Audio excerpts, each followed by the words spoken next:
Acum haideți să intrăm în mesaj, un mesaj special pentru doamne, domnișoare și pentru domni și domnișori, bineînțeles. Un mesaj despre mame celebre care au schimbat destine. Cunoașteți o astfel de mamă?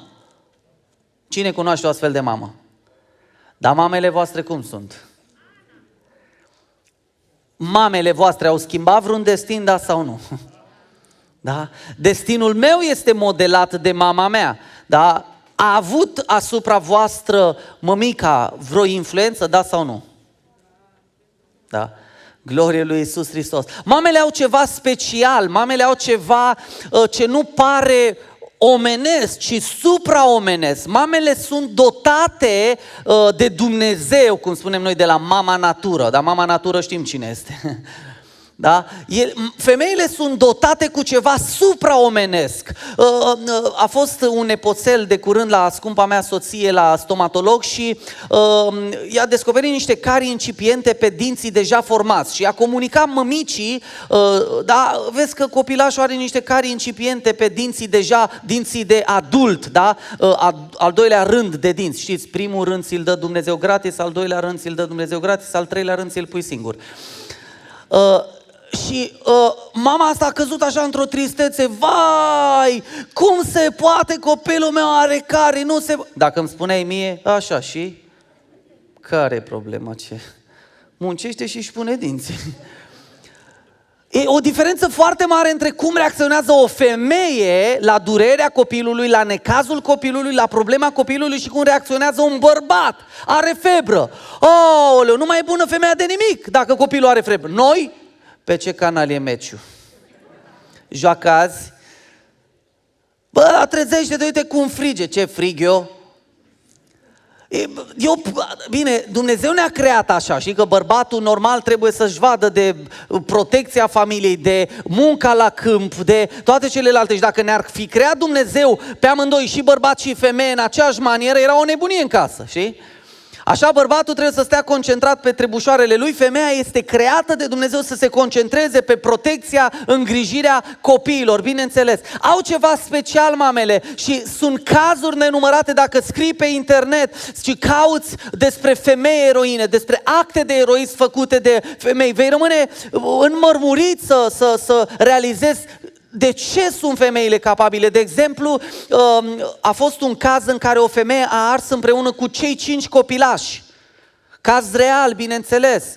Și oamenii strigau la femeia respectivă care era disperată în flăcările focului și nu știa în ce direcție să o ia. Și oamenii strigau, ieși afară, ieși afară. Și femeia a răspuns, ultimile ei cuvinte au fost, nu știu pe cine să aleg. Și a intrat în foc și a murit în pat cu copiii ei, arsă de vie. Copiii erau acolo, au fost într-o noapte surprinși de flăcările focului.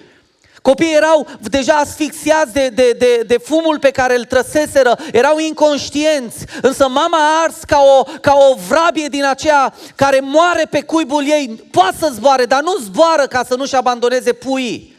Până și vrăbile, până și păsările, până și animalele au acest instinct matern în ele. E o forță incredibilă, este sau nu este? De curând o altă femeie la fel a ars pe 60% din suprafața corpului pentru că și-a scos puii, și-a scos copiii din flăcări. Și spuneau, când i-au luat interviu acestei femei care și-a scos copiii din flăcări, era arsă toată, era pârlită toată, nu mai avea păr în cap, nu mai avea gene, sprâncene, vedeți că nu le mai pasă că nu mai o să aibă gene, că nu o să mai aibă sprâncene. Ele văd un singur lucru, să-și salveze copiii. Și asta este lăsată de la Dumnezeu, amin? Zice, Doamnă, dar cum ați putut, de unde ați avut putere să intrați într-una în flăcări în timp ce femeia era unsă cu creme, bandajată la ambulanță, oamenii luau interviu și zice, n-aveam în minte decât atât, să-mi scot copiii și apoi să mor. Să-mi salvez copiii și să mor. Și știu, eu am pățit-o pe pielea mea, mi s-a întâmplat mie. Bunica mea a intrat în flăcări după mine, deși eu nu mai eram în flăcări. Când eram la țară, am făcut un foc foarte mare și mulți știți povestea, unii nu știu, alții o știu. Când ne-am dus și noi copiii de București, vă dați seama, eram albi ca varul, puful pe noi crescut, nu eram bronzați absolut deloc. Am văzut niște copii care ardeau coceau, cartofi în jar, în mijlocul drumului, că la țară dai foc la gunoaie în mijlocul drumului, ăla e sensul giratoriu, un foc. Toate căruțele știu că trebuie să ocolească focul din intersecție și se adună acolo copiii și dau foc la gunoaie, dau foc la crengi, dau foc la iarba uscată și acolo în jar bagă cartofi. Și noi am văzut cartofii și am zis, mamă ce bun sunt! Și ne-am dus acasă, la ce dăm foc? Unde spaile? Am văzut o căpiță înaltă de vreo 2 metri, lungă de vreo 6-7 metri, zic, mamă ce cartofi facem aici! Am băgat mâna, am scos niște paie, am cerut de la mamaie cartofi, am luat chibriturile, am dat foc și așteptam de acum să ni se coacă cartofii. Am stat, am văzut că devine serioasă treaba, începe focul să ne... Am zis, bă, hai să ne îndepărtăm un pic, că se fac... trebuie să așteptăm să ia foc toată căpița asta de fân. Între timp mie mi-a venit nevoia la toaletă, m-am dus în WC-ul ăla de țară la 1 metru de căpiță. A luat foc și WC-ul. Eu eram înăuntru. Nu știam de ce mi-e cald. Zic, Doamne, ce... saună, știi? 2 în 1. Transpiram tot, eram flash, că când am ieșit o văpaie de foc, nu pot să uit nici acum, oameni buni, o văd în fața mea, o văpaie de foc, ca un tunel de foc, am ieșit nevătămat, glorie lui Iisus Hristos. Și iată de ce a trebuit să ies de acolo, să vă predic vouă. Glorie lui Iisus. Aleluia. Domnul e bun, Domnul e minunat. Mamaia n-a știut că eu am ieșit.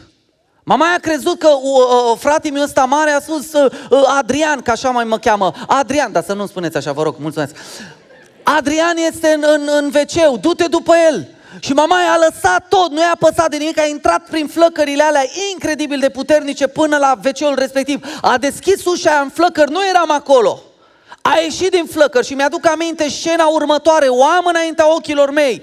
O curățau pe mâini pentru că avea o bluză din aceea de nylon, din poliester pe ea și bluza i s-a lipit, i-a luat foc și era bluza lipită de piele, de carne, era tot, nu mai avea păr, era tot părul ars, sprâncene, gene, nu mai avea mamaie. Și cineva din sat îi curăța bluza aia de pe carne vie și mi-aduc aminte că se uita la mine și făcea...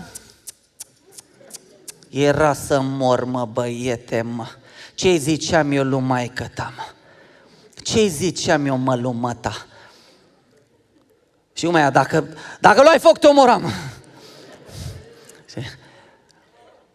Am ascultat acum o mărturie. Unul a fost călcat de tren și i-a tăiat trenul picioarele. Și zice, i-am spus lui sora mea să-mi aducă picioarele că mă omoară mama. Vă dați seama? Adu-mi picioarele că mă omoară mama. Pentru că femeia are și cea de temut în ea, nu? Și toți bărbații știu ce e frică de femeie. N-ați văzut faza aia cum sună? Și ești cu ha, hi. Se schimbă tot, mimică tot, nu mai ai glume, nu mai ai chef de nimic. Bași telefonul să nu vadă prietenii că sună nevasta, știi? Bași telefonul, sună din nou, îl scoți și prieteni. Răspunde-mă! Nu. Vorbeam cu cineva, bărbat bine, prin Moldova, un tractorist de-ăsta zdravăn, avea brațul cât trunchiul la pom, era bărbat moldovean de-ăsta bine și noi povesteam la sobă despre pandemie, acum a vreo câteva luni de zile în miezul iernii și povesteam, la un moment dat sună nevastă sa și zice lui maică-sa, că era acasă la maică-sa, zice, să-i spui că am plecat? Mai sună odată, spune că am plecat și a deschis ușa și puf, a fugit. Am zis, ia uite, și moldovenii știu de frica femeii. Slavă Domnului, glorie. Întorc la această inimă de femeie extraordinară și dacă ne uităm în Scriptură vom găsi o sumedenie de femei care au schimbat destinele, nu doar destinele copiilor lor, ci destinele națiunilor. Femeia clădește destinul națiunii, nu-i așa? În spatele oricărui bărbat puternic se spune că o femeie și mai puternică, nu? Este sau așa? Este sau nu așa? Știți, e o legendă cu Obama, Barack Obama și Michelle Obama. Se întâlnește Michelle Obama cu un fost coleg de liceu. Și colegul respectiv era măturător. lucra la curățenie, da, stradal. O meserie, slavă Domnului, foarte bine plătită, onorabilă ca alte meserii. Și zice, Obama a lăsat-o pe Michelle să vorbească și după o vreme o întreabă, cine e domnul? Zice, primul meu iubit, iubitul meu din liceu. Și zice, vezi, dacă te măritai cu el, erai o doamnă simplă. Dar te-am luat eu și iată, ești prima doamnă Americii. Și zice, nu, dacă mă măritam cu el ajungea președinte. Da. Asta e perspectiva, that's the point. Sunt femei extraordinare și vreau să vă vorbesc despre o femeie extraordinară care a stat neînfricată pentru viața pruncului ei, o femeie din din Exod, capitolul 1 și dăm la Exod, capitolul 1, pentru că avem de discutat despre mai multe femei, de fapt. Deși vom vorbi despre mama lui Moise, înainte de mama lui Moise sunt alte două femei extraordinare. Este fata mamei lui Moise și este fata lui Faraon. Sunt 5 femei. Primele două femei reiese din text că ar fi egiptence. Primele două femei despre care vreau să vorbesc sunt Șifra și Pua. Cine a auzit despre ele? Nu Puma, Pua. Ce erau ele? Moașele evreilor. După nume ne dăm seama că ar fi egiptence și au fost însărcinate de Faraon, pentru că Faraon a văzut că poporul evreu începe să crească și a zis, hai să facem ceva să stopăm acest popor să mai crească, ceea ce diavolul vrea. Să stopeze națiunile să crească, să stopeze familiile să se înmulțească. Și a pus Faraon 2 moașe și a zis așa, orice copil de parte bărbătească care iese din pântecul evreicei să îl omori pe loc. L-a născut, nu era ecografie ca astăzi, pui și vezi acolo ce sex are copilul, nu. Cum ieșea și dacă vedeai că e de parte bărbătească, trebuia să se ducă moașa să-l ia de acolo. Ce făcea cu el? Nu știu ce făcea cu el. Îl străpungea cu ceva, îl arunca, habar n-am ce făcea cu el, dar trebuia să-l omoare, era foarte clar. Trebuia să-l omoare. Era porunca Faraonului, oameni buni. Era legea Faraonului. Era pedeapsă cu moarte dacă nu te supuneai Faraonului. Toată lumea știa lucrul acesta. Însă aceste două femei, ne spune cuvântul lui Dumnezeu, dă-te rog frumos la Exod 1:17, Andrei, zice, dar moașele s-au temut de Dumnezeu și n-au făcut ce le poruncise împăratul Egiptului, ci i-au lăsat pe copiii de parte bărbătească să trăiască, glorie lui Iisus Hristos. De cine s-au temut femeile acestea, oameni buni? Vedeți că teama de Domnul înseamnă facerea binelui. Cine a realizat asta? Mâna sus! Dar nu ne trebuie, vorbesc des cu oameni din lume, nu ne trebuie nouă teama de Domnul. Lasă-mă, Toni, cu manipularea asta. Îmi spune cineva, Biblia a fost scrisă să manipuleze omul prost, omul slab de minte. Lasă-mă, Toni, că cu Biblia se manipulează popoarele. Nu e adevărat. Biblia modelează, nu manipulează, amin? Biblia modelează inima și mintea omului, pentru că iată că fără frica de Dumnezeu femeile astea ar fi produs un holocaust, un genocid. Ar fi omorât 10.000 și 100.000 de copii evrei, de băieți. Însă femeile astea s-au temut de Dumnezeu mai mult decât de om. Și asta am spus-o de multe ori. Poate să dea legi câte ori vrea să dea. Poate să dea legi spurcate, legi stricate pentru învățământ, pentru ce ori vrei. Știți ce mă rog în națiunea asta? Să n-aibă cine să le aplice, amin? Să n-aibă cine să le aplice. Și fac apel la profesorii noștri care poate vor fi educați ca să spurce mințile copiilor noștri. Vă spun un lucru, să vă fie frică de Dumnezeu și nu de om, amin? Să vă fie frică de Dumnezeu. Poate că erau plătite la normă, poate că femeile astea erau plătite la crimă pe zi, cum sunt plătiți doctorii ginecologi la o crimă pe zi. O crimă poate să ajungă și la 100 de euro. Atât a ajuns viața unui copil. Să avortezi un copil, îți spun eu că știu, 100 de euro te costă. Viața unui copilaș care valorează infinit, incomensurabil. A ajuns să coste în România 100 de euro. Te duci cu 100 cu o bagnotă, o pui în mâna doctorului așa să nu vadă camerele și scoate copilul afară. Îmi povestea cineva chiar aici, că s-a rugat de doctor să-i scoată copilul afară și știți cum a convins-o doctorul pe această femeie să nu mai avorteze? Într-un singur mod a convins-o. I-a zis, îmi pare rău, copilul este prea crescut, s-au format deja oasele și dacă voi sfârma cu cleștii copilul în pântecul tău, oasele acelea, când voi scoate copilul afară, îți vor tăia burta, te vor tăia pe interior și o să mor de hemoragie. Când a auzit femeia s-a înfiorat, dar nu s-a înfiorat de faptul că copilul ei, dacă era un pic mai mic, ar fi fost smuls bucată cu bucată din pântecul ei. S-a înfiorat când a auzit că e vorba de trupul ei, de pântecul ei. Dumnezeu să te ierte dacă ai comis avort, amin? Și Dumnezeu te va ierta și Dumnezeu va acoperi rana ta. Dumnezeu va șterge păcatul ăsta ca și cum nu ar fi fost, dar îți spun un lucru, acum că știi, să te ferească Dumnezeu să mai faci așa ceva, amin? Pentru că, din păcate, sunt femei în biserică care cresc în biserică, sunt femei educate și crescute în spiritul Scripturii și ajung să facă avort. Și asta este problema, pentru că le predică unul ca Toni și le spune unul ca Toni să nu facă așa ceva, această oribilitate și ajung totuși să facă. Știu femei care au fost chiar în biserica asta și au ajuns să facă așa ceva. Și m-a durut inima și am zis, măi, oameni buni, ce s-a întâmplat? Pe aici ai intrat și pe acolo ai ieșit? Sau nici măcar n-ai intrat? Să ne ferească Dumnezeu de aceste crime odioase, amin? Și repet, dacă ai comis așa ceva, vreau să crezi că Iisus ți-a dat o viață nouă, amin? Dar să nu mai faci, cum a zis Iisus Hristos, femeii acelea prostituate care sunt convins că și au avortat sau au abandonat copii. Și a zis Iisus Hristos, du-te și să nu mai faci. Asta îți spune Iisus, amin? Glorie Lui.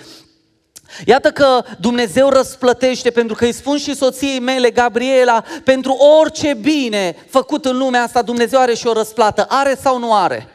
Are Dumnezeu o răsplată pentru orice bine. Nu rămâne Dumnezeu dator nimănui. Este cuvântul lui Dumnezeu care ne garantează asta. Orice îi face, dai un lapte, dai o făină, dai o pâine, ajuți un om să treacă strada, speli o canapea, cum a venit Marian la mine să-mi spele, frate Toni, te-ai mutat, hai să scurăți. Ce scurăți? Zic, băi, îmi pare rău că n-ai ce să cureți, frate, că ți-aș fi dat. Am doar o canapea, un pat de super vin. Pentru orice bine făcut, ai o răsplată în numele lui Iisus Hristos, amin? Cine crede în răsplata din partea lui Dumnezeu? Vreau să citim versetul 21, 1 cu 21. Pentru că moașele se temuseră de Dumnezeu, Dumnezeu le-a făcut case. Ce tare e asta! Fă-mi și mie, Doamne! Amin? Vrea cineva? Mai vrea cineva? Aleluia! Dar trebuie să muncești, tată. Câți copii au salvat femeile astea, nu? Câți copii s-au făcut femeile astea că plouă, știi, când ieșea câte un băiat, zice, vedeți ce înțelepciune le-a dat Dumnezeu acestor femei, au fost chemate de faraon și n-au tremurat înaintea faraonului, pentru că noi nu trebuie să tremurăm în fața nimănui, amin?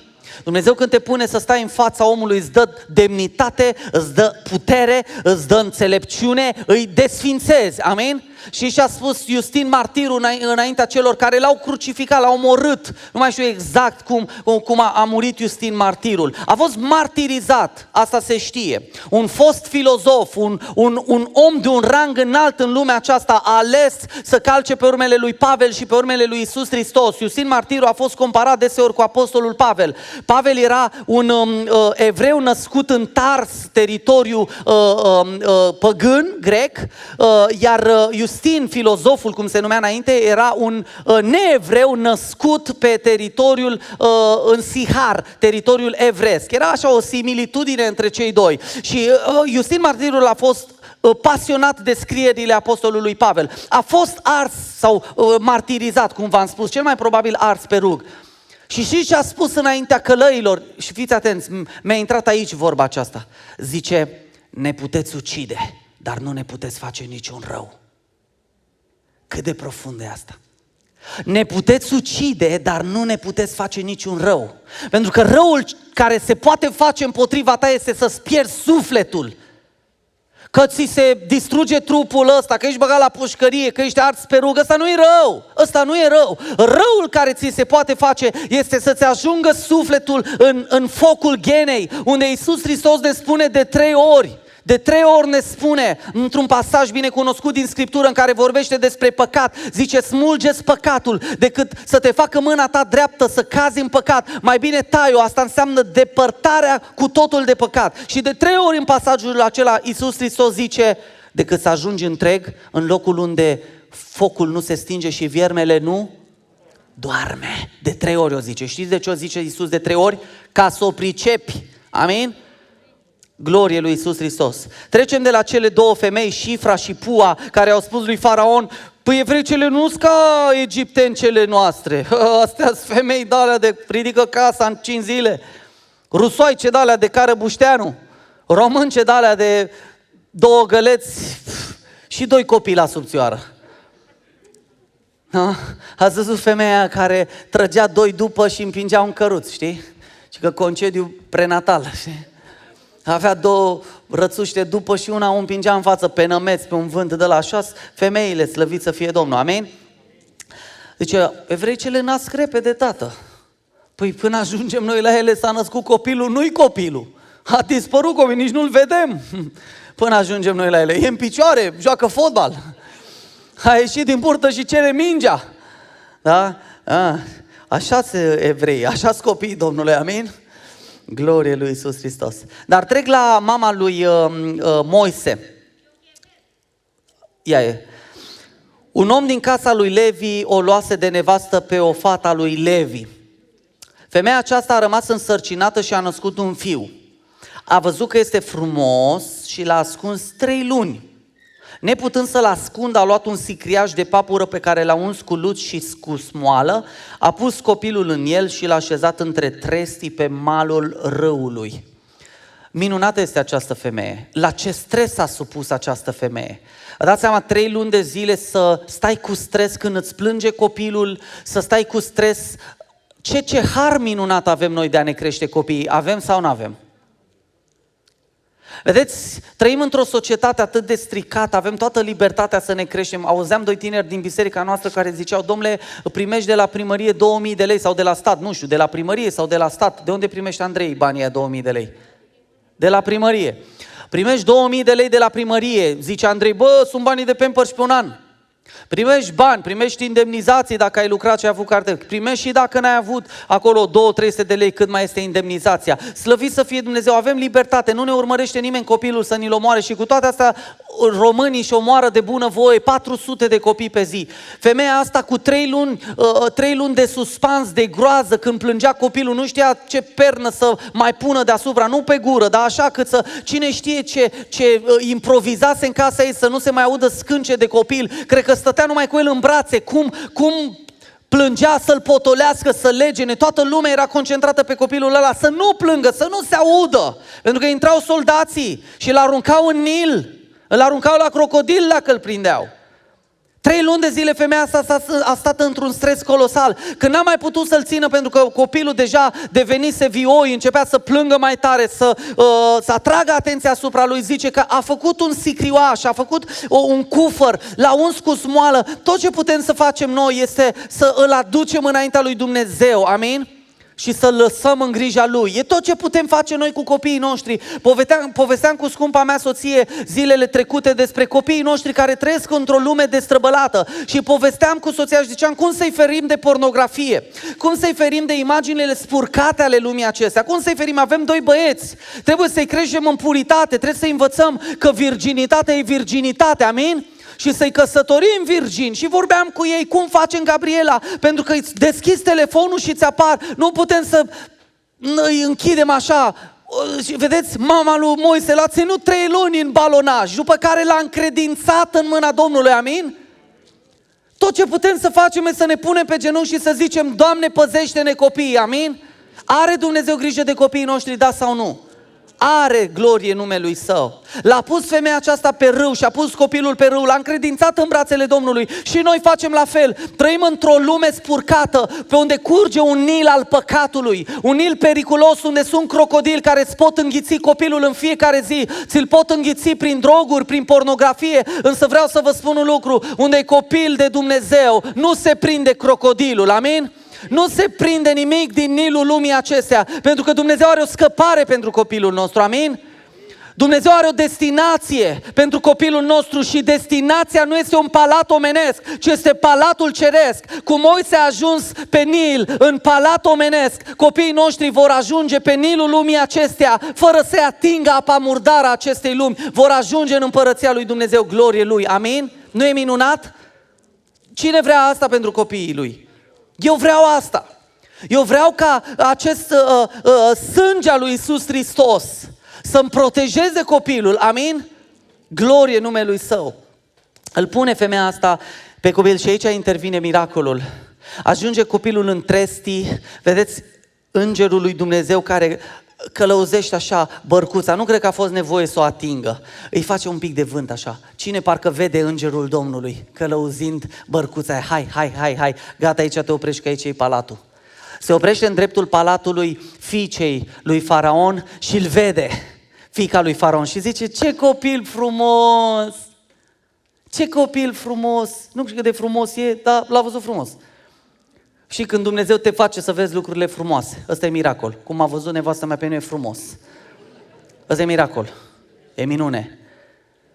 Ce bărbat frumos, bă, nu ești. Te-a făcut Dumnezeu să pari. Doar femeile sunt frumoase. Noi nu suntem.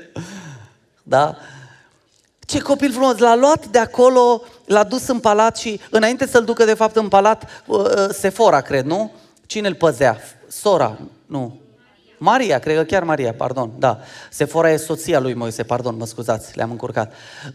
Sora lui Moise, ne spune cuvântul Domnului, a urmărit acest sicrioaș, acest cufăr care plutea pe apă și s-a dus cu mare curaj, s-a dus la fata lui Faraon și îi spune: vrei să-ți chem o evreică să-l alăpteze? Ce tare, nu? Și o cheamă chiar pe maică-sa. Și vine maică-sa și crește copilul în casa lui Faraon, în palatul lui Faraon, pentru că asta este puterea lui Dumnezeu. Oameni buni, Dumnezeu a știut întotdeauna să râdă de poruncile și de legile omenești, de a strica adevărul lui Hristos. Întotdeauna Dumnezeu a știut să umilească puterea lumii acestea. Faraon a dat poruncă, vă dați seama cât de penibilă era situația pentru Faraon și cât de slăvită era situația pentru evrei. Lui Faraon era frică de faptul că poporul evreu va crește și că se va ridica împotriva egiptenilor și că într-o zi va pleca de acolo, că va aduce o mare pierdere egiptenilor. Și Faraon a dat poruncă să moară toți copiii evreilor și nu și-a dat seama și n-a știut că el îl crește fix pe eliberator. Vă dați seama cât de tare e Dumnezeu? Zice: a, te-ai ridicat împotriva mea, a, te dai mare că ești tu, zice regele, îmi scap acum, Tirului, regele Tirului, a, îți dai ifose că ești Dumnezeu, bă, te fac să împlinești chiar tu cu mâna ta planul meu, amin? Atât de mare e Dumnezeu, glorie numelui Său. Are Dumnezeu un simț al umorului, are Dumnezeu un fel de a-și umili dușmanul, de a-l face să cadă în ridicol și în penibil. Îl creștea Faraon, domnule, pe eliberatorul evreilor. Îl creștea Faraon, l-a crescut bine, l-a învățat să vorbească, să scrie, să fie lider, l-a învățat să lupte, câte nu l-a învățat. Și cu mamă, la pachet, cu tot, cu soră, veneau ăștia când voiau în casa al Faraonului. Vedeți cum face Dumnezeu din cea mai mare spaima ta, face cea mai mare binecuvântare a ta, amin? Ți-a fost spaimă că o să-ți moară copilul, Dumnezeu l-a făcut să crească înaintea ta cu o draslă binecuvântată, amin? Dumnezeu face din spaima ta binecuvântare, de-aia trebuie să ai încredere în El și să spui toată nădejdea în El, glorie numelui Său, amin? Iată ce femeie minunată. Și mai am câteva femei despre care vreau să vorbesc. Trec de la mama lui Moise la mama lui Samuel. Câți ați auzit de mama lui Samuel? O altă femeie extraordinară. Mama lui Samuel, care este Ana. Am și o soră, Ana, Dumnezeu să o binecuvinteze. 1 Samuel 1 de la 10 la 15. Câte Ane sunteți în sală? Mâna sus. 1, 2, 3. Dumnezeu să vă binecuvinteze. 4, 5. 6, 7. Gata, mă. 9, 10, 11, sunteți multe. Un nume minunat, un nume superb, glorie lui Iisus Hristos. Hai să citim ceva minunat despre numele vostru. Amin? Și Ana se ruga Domnului cu sufletul amărât și plângea. Mai departe, te rog frumos. Ea a făcut o juruință și a zis: Doamne, Dumnezeul oștirilor, dacă vei nevoi să cauți spre întristarea roabei tale, dacă îți vei aduce aminte de mine și nu vei uita pe roaba ta, și dacă vei da roabei tale un copil de parte bărbătească, îl voi închina Domnului pentru toate zilele vieții lui și brici nu va trece peste capul lui. Voi vă dați seama ce ambiție avea femeia asta? Să ceri un copil pe care să-l promiți că îl dai Domnului. Câți de aici v-ați dat copilul după 2 ani de zile de la naștere să-l încredințați bisericii Profides și să nu-l vedeți decât o dată pe an? O dată pe an îl vedea. Știți ce îmi place la femeia asta? Pe lângă puterea rugăciunii, îmi place puterea de a-și împlini făgăduințele față de Dumnezeu. Știți care este în Biblie jertfa nebunului? Care este? Să aduci juruințe pe care să nu le împlinești, spune Eclesiastul. O, Doamne, dacă mă vindeci de cancer, promit că nu mai plec din casa ta. Ce ai, frate, te vezi din nou tânăr și voinic, bum țăraie din nou. Iar cluburi, iar băutură, iar... Mă întreabă cineva, dar zice: Toni, te-ai rugat pentru tânăra asta bolnavă de ciroză și a murit. De ce a murit? Trupește a murit. Spiritual a plecat în veșnicii, în slava Tatălui. Oare nu știe Dumnezeu cât de puternici suntem și dacă ne putem ține de promisiuni? Le-am dat un răspuns din partea Domnului. Femeia asta nu ar fi rămas pe cale. Dumnezeu a sfințit, a curățit sufletul ei și l-a luat acasă. Pentru că, cum spunea Leonard Ravenhill, în lumina eternității tot ce face cu Dumnezeu este desăvârșit. Amin? Pentru că eu vreau să moștenesc cerul, nu pământul. Amin? Dacă mi-e dat să trăiesc puțin, pentru că știe Dumnezeu că nu pot duce mai mult și că mă voi pierde în lumea asta, cât mi se dă atâta duc și dau slavă Domnului, pentru că ceea ce urmăresc eu este cerul. Amin? Doamne, dar a murit de tânăr. N-a murit de tânăr. S-a dus în veșnicie, acolo nu mai moare nimeni. Amin? Glorie lui Iisus Hristos. Și Ana a împlinit această făgăduință. Dumnezeu îi dă un copil. În urma rugăciunilor ei stăruitoare, Dumnezeu îi dă un copil. A stat acolo cu ambiție înaintea lui Dumnezeu. Câți dintre voi știți că Dumnezeu vă dă unele lucruri doar prin insistență? Mâna sus. Câți ați descoperit asta? Insistența este o armă, perseverența. Însuși Iisus Hristos ne cheamă să folosim această armă a perseverenței. Suntem de multe ori niște creștini puturoși, care ne rugăm odată și pentru că nu s-a întâmplat, n-avem credință, nu mai lucrează Dumnezeu, nu poate Dumnezeu. Ma nu, însuși Iisus Hristos dă o pildă în Scriptură și zice că era o femeie care avea o cauză înaintea regelui. Și atât l-a săcăit pe rege până când regele i-a dat. Știți acea femeie din Scriptură, o știți, da? Și zice, a zis regele obosit într-o zi de săcăiala femeii, a zis: pentru că nu mi-e frică, deși nu mi-e frică de nimeni, nici de Dumnezeu nu mi-e frică, pentru că femeia asta mă bate la cap, eu o să-i dau, că-s prea bătut la cap de femeia asta. Știți că Ilie s-a așezat de 7 ori la rugăciune ca să vină ploaia? Cine a descoperit asta în Scripturi? De 7 ori, Ilie, care a poruncit să cadă foc din cer peste cele 2 cete de soldați care au venit să-l aresteze și să-l ducă poate mort la împărat. Ilie de 7 ori s-a plecat. Ilie de 3 ori s-a culcat peste trupul copilului ca să învie, Elisei la fel. Sunt oameni care au stat ore și ceasuri. Iisus Hristos a stat în grădina Ghețiman ceasuri. Zice că de 3 ori s-a dus să facă aceeași rugăciune, aceleași cuvinte. Și tu zici că n-ai nevoie. Ai nevoie să insiști înaintea lui Dumnezeu. Amin? Trebuie să înveți această perseverență și această armă a rugăciunii. Îmi spune cineva: frate Toni, s-a întors la Dumnezeu un om de afaceri și tare mult mi-aș dori să ajungă la biserica dumitale, îți dau numărul de telefon, ia și sună-l. Și apoi urmează și îmi zice: uite, de când s-a întors la Dumnezeu, de câteva zile, săptămâni, zice, se trezește omul ăsta în fiecare dimineață la 6 dimineața și se roagă un ceas. Zice, când eu îl sun ca să mă rog cu el încă 10-15 minute, când ne rugăm în fiecare dimineață, dar eu mă rog mai târziu, îl sun după, el deja are ochii plânși de părtășia pe care a avut-o cu tata un ceas în fiecare zi. Zic, aș vrea să-l cunosc și eu pe omul ăsta, că îmi dă rușine. Zice, vor veni unii care vor lua cu năvală împărăția cerurilor.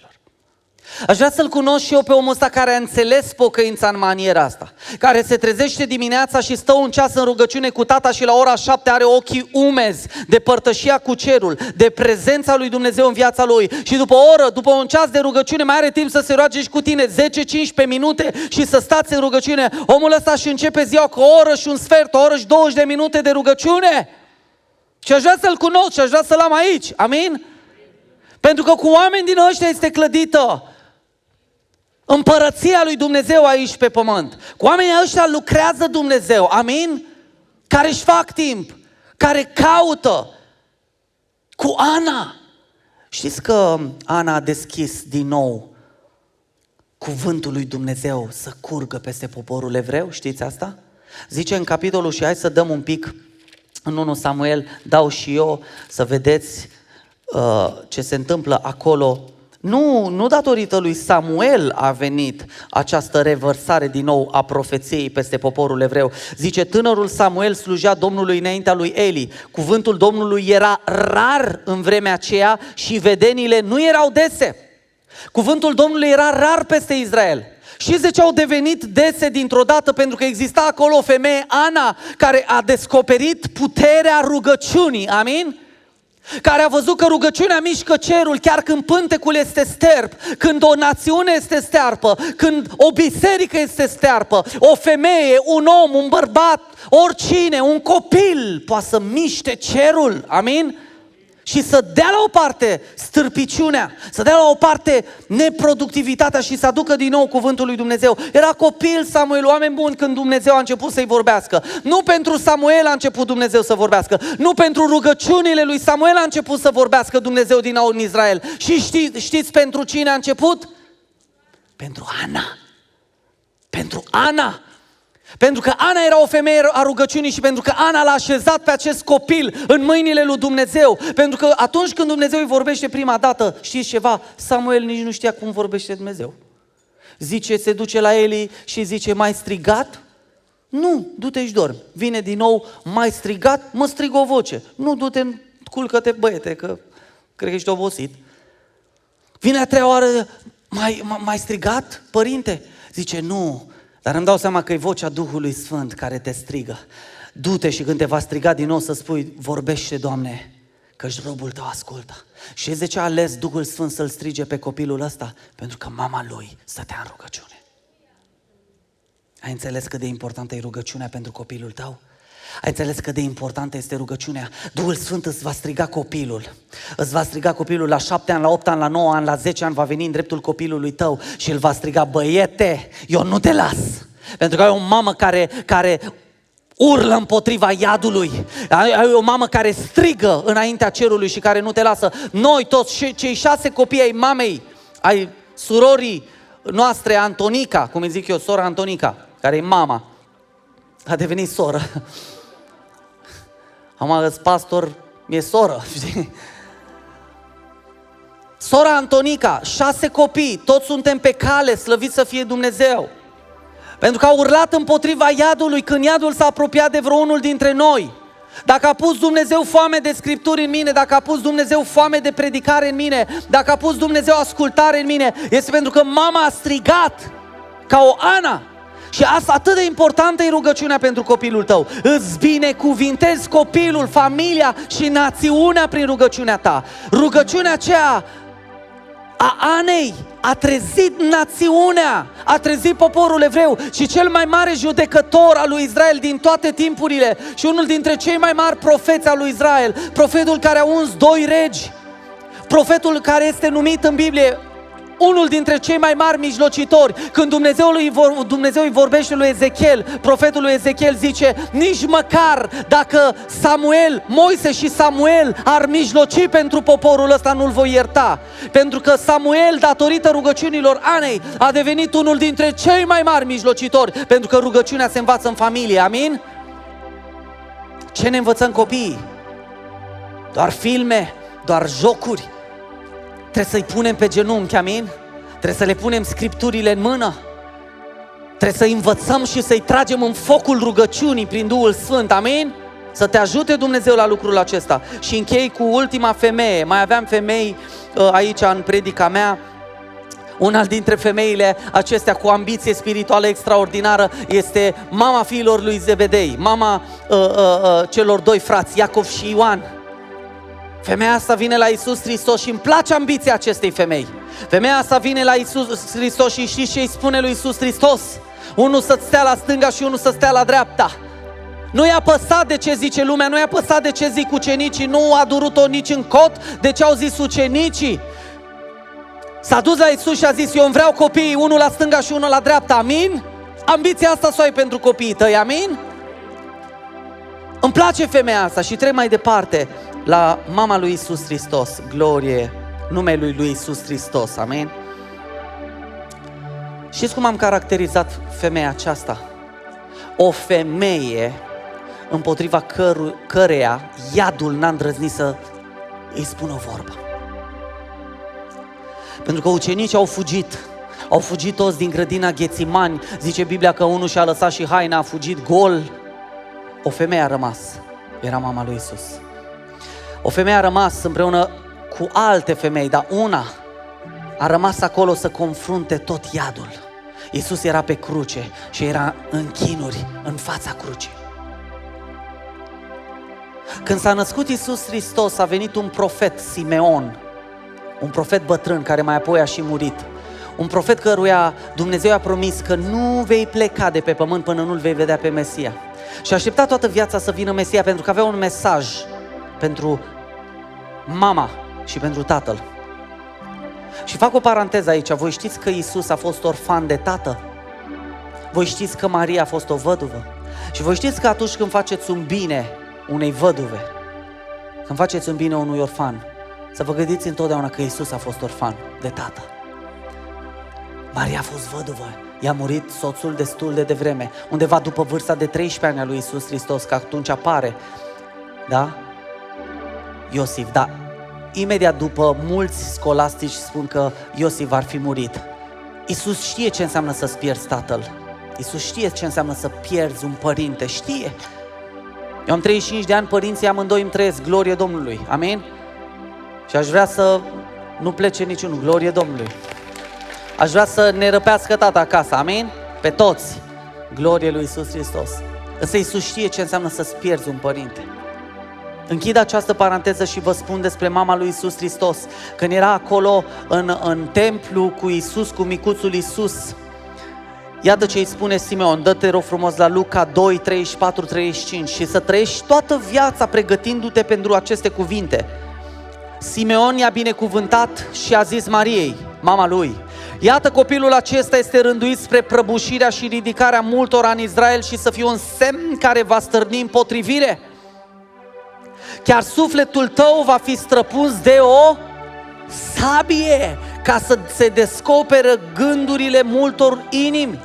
Să trăiești toată viața ta cu gândul că într-o bună zi inima ta va fi străpunsă ca de o sabie. Așa trăi femeia asta, pregătindu-se și ea pentru cruce, pregătindu-se și ea pentru suferință. O femeie a sacrificiului, datorită căreia suntem binecuvântați, amin? Nu ne închinăm la ea, nu ne închinăm la Fecioara Maria pentru că a fost un om cu o misiune, ne închinăm doar la Iisus Hristos, amin? Dar această femeie face parte din norul acela de martori pe care Cartea Evrei ne-l pune înainte și ne spune, iată că sunteți înconjurați cu un nor mare de martori, călcați pe urmele lor. Însă să știți, să vă uitați țintă la căpetenia desăvârșită de Iisus Hristos, amin? Fii o mama lui Moise, fii o Ana, fii o Marie, N-a îndrăznit iadul. Vedeți, Petru care era acolo la foc, se încălzea, s-au ridicat ăștia împotriva lui și zic: și tu ai fost cu Iisus. Nu, ba da, și tu ai fost, până și vorba te dă de gol. Și s-a răsculat iadul împotriva lui Petru și l-a făcut să se lepede și el și-a fugit înaintea Mariei. Iadul n-a îndrăznit să-i spună o vorbă, pentru că femeia asta era o forță. Și mă rog să fie o forță spirituală, dragă femeie, amin? Mă rog să fie o forță de neînfricat, să stai fermă, amin? Potriva iadului, pentru copiii tăi, pentru soțul tău, pentru că multe de aici sunteți puternice, mai puternice decât proprii preoți din casele voastre. Mulți de aici vă țineți bărbați în rugăciuni, multe de aici vă țineți copii în rugăciuni. Și voi sunteți practic preoții caselor voastre, pentru că preotul a abandonat rugăciunea, a abandonat Scriptura, a abandonat educația copilului creștinească și voi ați preluat funcția abandonată și sunteți preoți în casele voastre. Dumnezeu să vă binecuvinteze, amin? Glorie lui Iisus Hristos. Și vă mai spun un lucru. Câți ați auzit de nunta din Cana? Îmi place așa de mult pasajul ăsta. Nunta din Cana, din Ioan, capitolul 2. Vedeți, Ioan, capitolul 2 începe cu, de fapt, cartea Ioan începe cu această minune a nunții din Cana și în mod extraordinar de simbolic începe. Pentru că poate n-ați remarcat un detaliu din cartea Ioan, îmi place așa de mult, chiar aseară târziu l-am descoperit, Ioan 2, până acum n-am avut ochi să văd așa ceva. A treia zi, începem cu Ioan 2, versetul 1, a treia zi s-a făcut o nuntă în Cana din Galileea, mama lui Iisus era acolo. Ce tare cum plasează Ioan, știi? A treia zi s-a făcut o nuntă în Cana Galilei, mama lui Iisus era acolo. Simțiți puterea, nu? Deja. Sunt femei a căror putere o simt așa, mă izbește, puterea. Sunt femei care, frate Toni, vreau să zic ceva. Mamă, forță. Parcă am mai dat-o în gură cuiva. Ce duh ai mai doborât, femeie? Ce ai mai vindecat, femeie? Ce minune ei mai cerut lui Iisus să facă, femeie? Ce biruință ai mai avut, femeie? Pentru că iată forța acestei femei. Și la nuntă a fost chemat și Iisus cu ucenicii lui. Când s-a isprăvit vinul, mama lui Iisus i-a zis: nu mai au vin.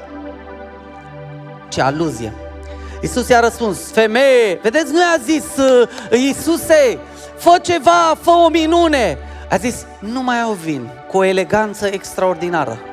Până și o exclamație a ta, o remarcă înaintea cerului să aducă o minune pe pământ. Amin? Iisuse, nu mai au vin. Atâta forță avea femeia asta în rugăciune, încât spunea un lucru înaintea cerului și cerul făcea. Amin? Mă rog pentru puterea aia. Amin? Roagă-te pentru puterea aia. Iisuse, nu mai au vin. Și Iisus îi zice: da, stai femeie, că nu mi-a venit ceasul. Femeie, ce am a face eu cu tine? Nu mi-a venit vremea încă. Nu mi-a venit încă ceasul să fac minuni. Mai lasă-mă.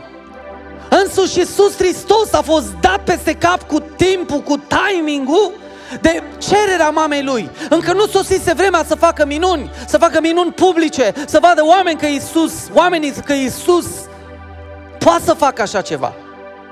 Și îmi place eleganța Mariei care zice, fiți atenți, mama lui le-a zis slugilor: să faceți orice vă va zice, așteptându-se la o minune. Și aici e lucru pe care vă spuneam că nu l-am văzut. Și acolo erau 6 vase de piatră puse după obiceiul de curățire al iudeilor și în fiecare vas încăpeau câte 2 sau 3 vedre. De ce erau vasele alea cu apă acolo? Ca să se spele, să se curățească. Și ce pune Iisus în ele? Ce face Dumnezeu cu apa respectivă? Vin. Ce simbolizează vinul? Ce am noi la cină? Vedeți, simbolizează sângele lui Iisus Hristos. Iisus Hristos dă de înțeles un lucru: curățirea voastră, oameni dragi, nu va mai fi făcută cu apă. Chiar dacă până acum băgați mâinile în apa aia ca simbol al curățirii, pentru că evreii nu se curățau doar pe mâini. Era un mare păcat, o scârboșenie și o mare necinstire a lui Dumnezeu să mănânci cu mâinile necurate conform tradiției lor. Și trebuiau să se spele pe mâini ca act al curățirii de întinăciunea trupească. Și Iisus Hristos zice, vă dau adevărata soluție, vă dau adevăratul detergent care vă va spăla înaintea mea, iar acest detergent special este sângele meu, amin? Ceea ce vă va spăla este sângele meu. Iisus face din apa de curățire, face vin care simbolizează sângele, jertfa lui Iisus Hristos. Și tu, omule care ești aici, ești spălat prin sângele lui Iisus Hristos, amin? Asta este. Și vreau să vă mai spun ceva. A făcut un vin bun, nu l-a făcut oțet, care a adus bucurie, care a adus fericire, pentru că ceea ce spală Iisus Hristos devine o viață de belșug, amin? O viață de trăită. Mulți îmi zic, frate Toni, prea râd tinerii de la tine. Dar ce ai vrea să plângă? Iisus a venit ca eu să fiu bucuros, amin? Iisus Hristos mi-a zis mie, îți dau o viață de belșug, în care pacea nu va dispărea niciodată. Indiferent că mi se întâmplă și mie, da, fac și eu accidente, mai iau și eu o febră, mai pățesc și eu aia, nu mi-ajung nici mie banii, însă nimic nu poate să-mi fure pacea, nimic nu poate să-mi fure veselia, pentru că Iisus mi-a dat o viață din belșug și în mine nu există nemulțumire, glorie Lui, amin? Iisus a venit să râd, Iisus a venit să fiu bucuros, Iisus a venit să fiu fericit și eu sunt. Mai este cineva? Maxim, zice Ștefan, glorie lui Iisus Hristos.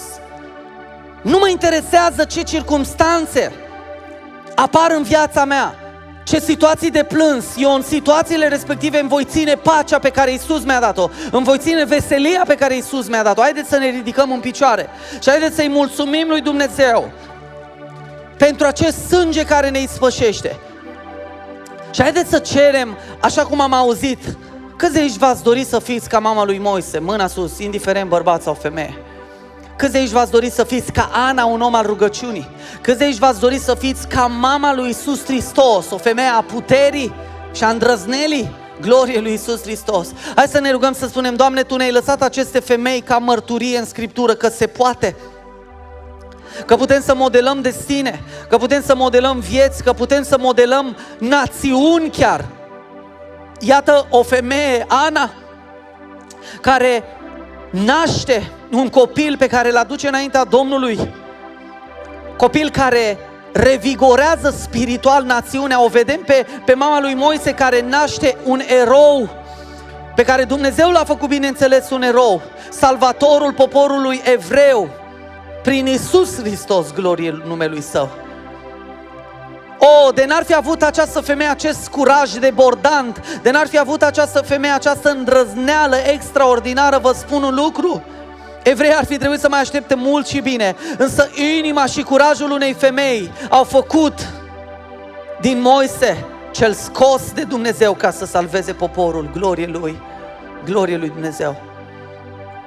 Dă-ne tăria credinței acestor femei, amin? Și Luca zugrăvește atât de frumos zugrăvește Luca. Este unicul evanghelist care într-un mod atât de plăcut zugrăvește imaginea femeii pe finalul Evangheliei lui. În Luca 23:27 zice că femeile îl boceau pe Iisus Hristos, când preoții se bucurau și își frecau mâinile, când bărbații îl scuipau, când mulți bărbați îl batjocoreau, când mulți bărbați se făceau că plouă, când mulți bărbați nu aveau nicio tresărire de inimă, femeile îl urmau pe Iisus care căra acel buștean care i-a fost cruce. Femeile boceau și plângeau și au mângâiat din inima lui Iisus atât cât au putut să mângâie prin plânsetul lor. Erau acolo, susțineau cauza lui Iisus, mai mult nu puteau să facă decât să-L plângă pe Iisus. Atât de frumos le zugrăvește Luca pe aceste femei. Apoi pe femeile de la mormânt în Luca 23:55.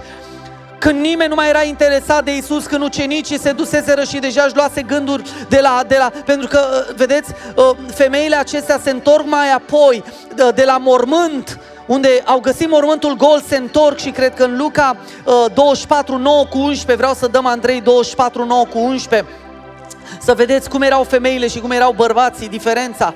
La întoarcerea lor de la mormânt au povestit toate aceste lucruri celor 11 și tuturor celorlalți. Femeile, cele ce au spus aceste lucruri apostolilor erau Maria Magdalena, Ioana, Maria mama lui Iacov și celelalte care erau împreună cu ele. Cuvintele acestea li se păreau apostolilor ce? Basme și nu le... Dacă nu ar fi fost scris, poate ziceați, bă, Toni, ai ceva cu bărbații azi. Ai ceva cu bărbații și vrei să le ridici în slăv pe femei. Vreau să vă spun că trebuie să aveți o credință care merge până la cruce și până la mormânt, amin? Care merge până la capăt și femeile au dat dovadă de o credință care merge până la capăt. Dacă avem ceva de învățat de la femei, dragi bărbați, este această credință care rămâne lângă mormânt, rămâne lângă cruce, rămâne lângă Iisus până la capăt. Și asta vreau de la noi, amin? De la noi toți. O credință care să meargă până la mormânt, până la cruce și apoi să vadă învierea. Pentru că prima persoană din lumea asta care l-a văzut pe Iisus Hristos înviat n-a fost nici Petru, nici Iacov, nici Ioan, apostolul iubit. Și vă spun eu, știți cine a fost? De fapt nu vă spun eu, vă spune Scriptura. Cine a fost? Maria Magdalena. A văzut învierea lui Iisus, l-a văzut pe Iisus înviat. Și îi spune Iisus, nu mă ține, femeie. Iisus voia să dispară ca să apară iar, să li se prezinte ucenicilor pe drumul Emausului. Însă femeia asta îl ținea pe Iisus cu iubirea lui, ei, pardon. Sau pot să spun cu iubirea lui turnată în inima ei. Femeia asta îl ținea pe Iisus acolo în grădină. Pentru că iubirea îl ține pe Iisus lângă tine, amin? Iubirea ta nu-i mai dă drumul lui Iisus, îl ține acolo. Ce femeie, lasă-mă, dezleagă-mă ca să mă pot duce și la alții, să mă arăt și altora. Îl ținea Maria pentru ea, pe Iisus. Și mă rog să-l ții pe Iisus pentru tine, amin? Ține-l pe Iisus pentru tine. Iisus poate să fie doar al tău, doar pentru tine. Așa poate să fie, amin? Eu nu-L văd pe Iisus decât în această manieră, Iisus al meu, amin? Prieten scump din zorii tinereții, cum spune un cântec. Iisus e al meu, Iisus e personal, Iisus e pentru mine, Iisus mă ascultă, Iisus mă iubește, Iisus este în mine, Iisus trăiește în mine, Iisus face prin mine, amin? Femeile au înțeles asta. Vreau să ne rugăm. Dă-ne credință, Dumnezeu. Dă-ne credință. Dă-ne credința acestor femei și ajută-ne să te urmăm până la capăt, indiferent de riscuri și de costuri. Să nu avem decât o jale în lumea asta, când dispar tu, o singură jale, când nu mai ești un preajmă, când nu te mai simțim. Femeile au plâns când Iisus a dispărut. Singura lor pasiune era Iisus. Singurul lor dor era Iisus, singura lor grijă era Iisus. S-au dus femeile cu Iosif din Arimatea să ungă trupul lui Iisus fără să se gândească la vreun obstacol. Era o piatră grea de 2 tone la gura mormântului și nu le-a trecut prin cap că piatra nu poate să fie dată la o parte și s-au dus. Și știți care a fost miracolul? Îngerii lui Dumnezeu au dat piatra la o parte ca să vadă învierea lui Iisus. Dacă ai vreun obstacol în calea ta, vreun păcat, femeie, sau tu, bărbatule, vreau să crezi din toată inima că Dumnezeu este aici să dea orice obstacol, orice piatră la o parte ca să-L vezi pe Iisus înviat, glorie numelui Său, ca să-L vezi pe Iisus trăind prin tine, ca să-L vezi pe Iisus slăvindu-și numele prin tine, glorie numelui Său. Aș vrea să mă rog să cadă în inima ta chiar acum un foc care să mistuie tot interiorul tău și să simți aici un fior pentru Iisus. Să simți că respiri greu de dragul și de dorul lui Iisus. Să simți că ești îndrăgostit de Iisus Hristos mai mult ca niciodată. Asta vreau. Nu vreau nimic altceva decât pe Iisus în inimă, pe Iisus în noi, în carne, în suflet, în duh. Iisus în noi, nădejdea slavei, spunea Pavel. Iisus în noi, nădejdea gloriei. Haideți să-L chemăm pe Iisus în inimile noastre. Să zicem, dăm pasiune pentru tine. Să te iubesc, Iisuse, cu iubirea Mariei Magdalena, care nu te mai lăsa să pleci. Să mă țin de picioarele tale și să-ți șterg picioarele cu lacrimile mele, cum a făcut femeia aceea care te-a iubit, Maria, sora lui Lazar. Să-ți ung cu parfum picioarele, cum a făcut acea femeie prostituată, iertată și spălată și ea de sângele tău. Să mă țin de picioarele tale, Iisus. Vreau să mă țin de picioarele tale, Iisus. Vreau să-ți îmbrățișez picioarele ca să-ți văd fața în acea zi glorioasă. Mă țin de picioarele tale, Iisus. Roagă-te și cheamă iubire de Dumnezeu în sufletul tău.